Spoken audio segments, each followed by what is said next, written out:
J'avais préparé un certain nombre de notes, mais au vu de ce qui a été dit, à l'ouïe plutôt de ce qui a été dit, j'ai décidé un peu de modifier ce que j'allais dire. Donc je parle ici, bien entendu, en tant que croyant. Vous m'avez présenté comme membre de l'Église de Jésus-Christ des Saints des Derniers Jours. Je suis donc chrétien, j'ai ma foi qui me guide dans mes actions de tous les jours. Donc je parle aujourd'hui en tant que croyant, en tant que chrétien. Donc ça triple le temps de parole des chrétiens. Oui. Et alors, pardonnez-moi si parfois je parle avec conviction, mais c'est une foi qui fait partie de moi-même. Et je vais partager surtout des expériences personnelles, plutôt que de parler de théorie. Il y a quelques semaines maintenant, je parlais à un des hommes qui m'aident et qui m'épaulent, et nous parlions de son expérience personnelle et de ses enfants. Et il regrettait que certains de ses enfants, et qu'il n'ait peut-être pas su transmettre justement ses valeurs à ses enfants, et que certains de ses enfants aient choisi une autre voie. Et j'ai partagé avec lui une citation de John Woodsow, qui a dit en 1929 « Vos enfants étaient aux bergers avant d'être à vous, bien avant qu'ils ne vous les confient. Et vous ne pouvez les aimer comme ils les aiment. » C'est quelque chose qui m'est cher, de penser que mes enfants ne sont pas seulement mes enfants dans cette vie. Ils sont aussi mes frères et sœurs devant Dieu. Et que nous nous connaissions déjà avant de venir ici sur cette terre. Et je ne les regarde pas seulement envers des enfants sur qui j'ai une emprise, comme il a été dit avant, mais en tant que des frères et des sœurs qui peuvent m'apporter et me faire grandir aussi. On a beaucoup parlé des Mormons pour dire qu'ils avaient des choses à apporter à la famille.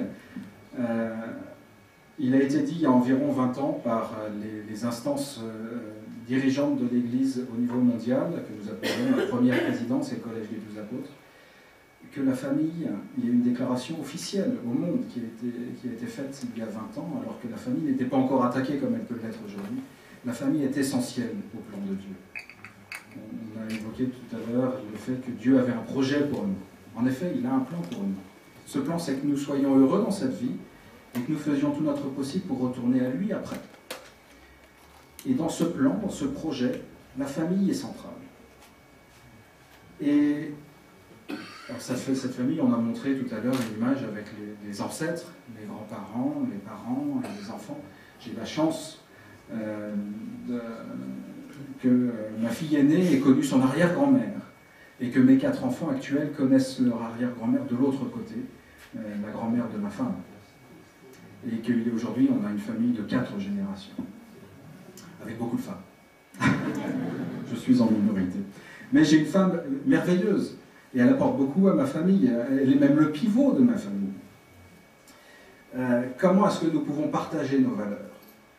J'avais une discussion très intéressante avec un homme un peu fantasque quand j'étais au Canada il y a quelques années. Et il me disait, mais comment est-ce qu'on peut connaître Dieu? Je crois qu'on peut connaître Dieu en passant du temps avec lui, en priant, en lisant les Écritures que nous ont transmises à ceux qui ont vécu avant nous, et qui ont communiqué avec Dieu. Que ce soit le Coran pour certains, ou pour les Saints des Derniers Jours, le livre de Mormon en particulier, qui sont des écrits de prophètes qui ont vécu avant nous. En passant du temps avec lui, nous pouvons apprendre à le connaître. Et il en est de même avec notre famille. Quand on passe du temps ensemble, on peut se connaître et on peut partager nos valeurs. Alors il y a de nombreuses occasions de passer du temps ensemble. On l'a évoqué un peu tout à l'heure, il y a la prière.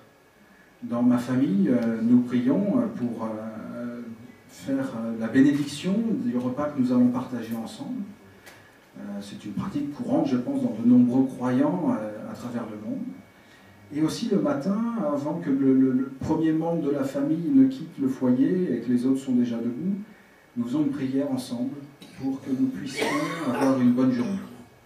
Nous prions aussi pour des amis qui sont malades, pour qu'ils puissent aller mieux. Nous pouvons prier pour un examen que passe un de nos enfants, ou mon épouse qui vient de passer un examen, parce qu'elle a repris ses études. Nous pouvons prier pour que ces choses-là se passent bien. Il y a aussi la lecture des Écritures que nous faisons en famille. Nous nous astreignons à passer un peu de temps le soir, lorsque tout le monde est rentré, à lire les Écritures, les textes sacrés, ensemble, et à partager un petit peu ce que nous pouvons en apprendre. Alors bien entendu, mes enfants vont de 4 ans à 11 ans, donc il y a des compréhensions différentes et des vocabulaires différents, donc forcément nous devons adapter. Parfois on rentre dans certains détails plus précis, mais souvent on rentre aussi avec des vocabulaires simples des enfants plus jeunes dans ce que nous pouvons apprendre des textes sacrés. Et puis on l'a évoqué tout à l'heure, Dominique en a parlé, il y a la soirée familiale depuis plus de 100 ans. Les saints des derniers jours sont invités à réserver une soirée par semaine, souvent le lundi, où nous sommes en famille.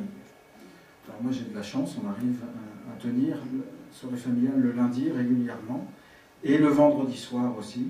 Mon emploi du temps me le permet, mais ce n'est pas donné à tous. Le vendredi soir, c'est plutôt la soirée vidéo, et le lundi, ça va être un peu plus spirituel, on va dire. Lundi dernier, ma troisième fille a choisi un chant que nous avons tous chanté ensemble. Puis ma fille aînée a offert une prière. Ensuite, ma deuxième fille, ça me fait beaucoup de filles, hein, je vais la ma deuxième fille nous a partagé un récit des Écritures, et puis nous en avons discuté ensemble sur ce que ce récit pouvait nous apprendre.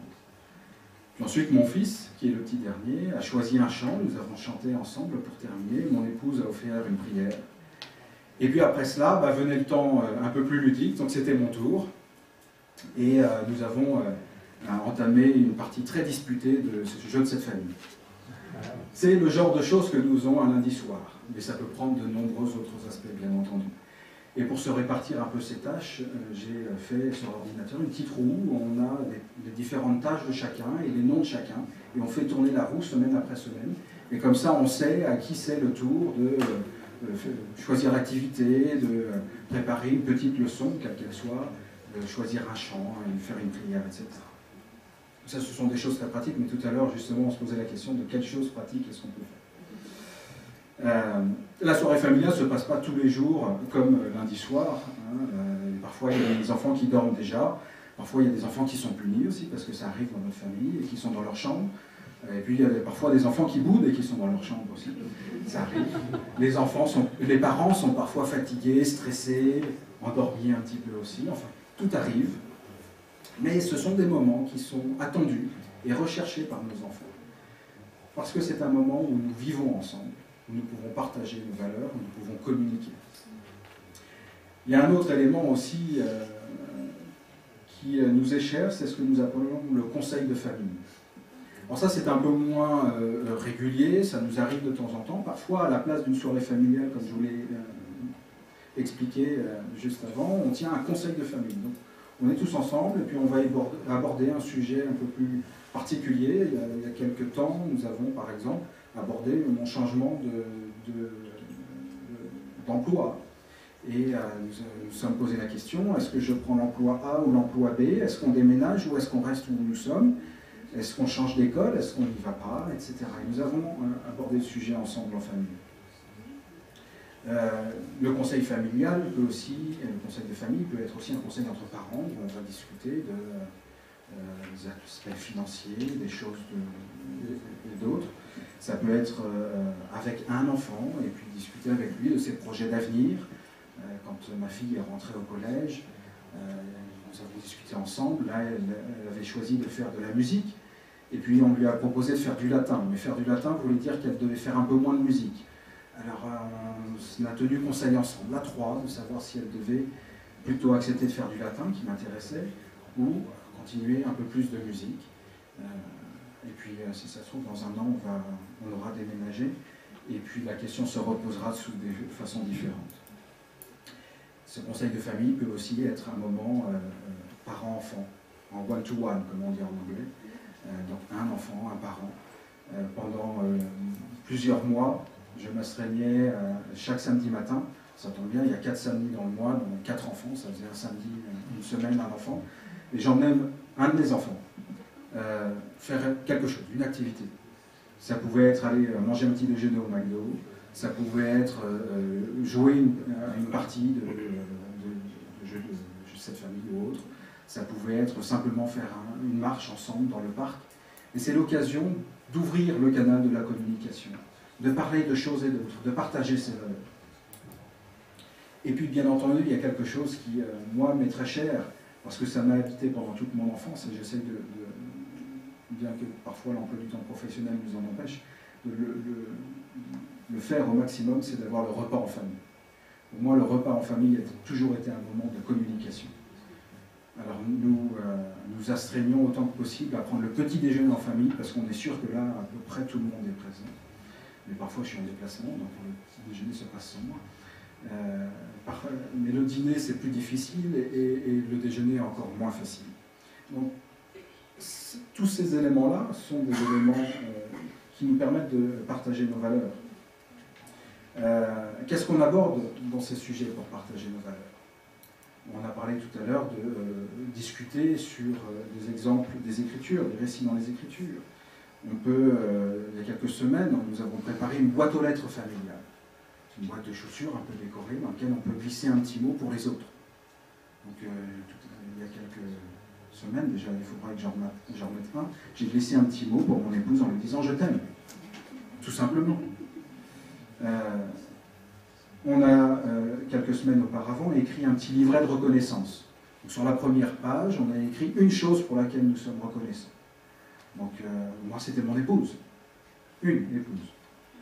Deux, j'avais 2 chaussures aux pieds, donc j'étais reconnaissant pour mes 2 chaussures. À 4, c'était mes 4 enfants, etc. etc. On fait, bien entendu, aussi un peu de sport, parce qu'on pense que la santé est importante pour nous. On discutait un peu tout à l'heure avec certains d'entre vous sur le fait que, en tant que saint des derniers jours, je ne bois pas de café, de thé, d'alcool. La santé est importante. Même si j'ai pris un peu de ventre ces dernières années, j'essaye de m'entretenir. J'évite les ascenseurs, je monte les escaliers. Donc on fait du sport en famille, et c'est aussi l'occasion de partager cette valeur de la santé. Voilà un certain nombre de choses. J'aimerais terminer en citant Thomas Monson. C'est une citation que j'aime beaucoup. Il a dit en 2008, « Si vous êtes toujours en train d'élever des enfants, rendez-vous compte que les marques de doigts minuscules qui apparaissent sur presque chaque surface nouvellement nettoyée, les jouets dispersés dans la maison, ça c'est chez moi ça, les piles et les piles de linge à laver ou repasser ne disparaîtront que trop tôt, et qu'à votre grande surprise, ils vous manqueront profondément. La jeunesse de nos enfants n'a qu'un temps, le temps de partage des valeurs n'a qu'un temps. Saisissons-le et utilisons tout moyen à notre disposition. Les choses établies sont très bien, mais à un moment, il y a spirit of the moment. Ne laissons pas passer ce moment si furtif où on peut partager nos valeurs, parce qu'un sujet arrive, parce que l'enfant a une question, parce que l'enfant ou nous voyons quelque chose et on dit, là, parlons de nos valeurs. Voilà, merci de m'avoir écouté.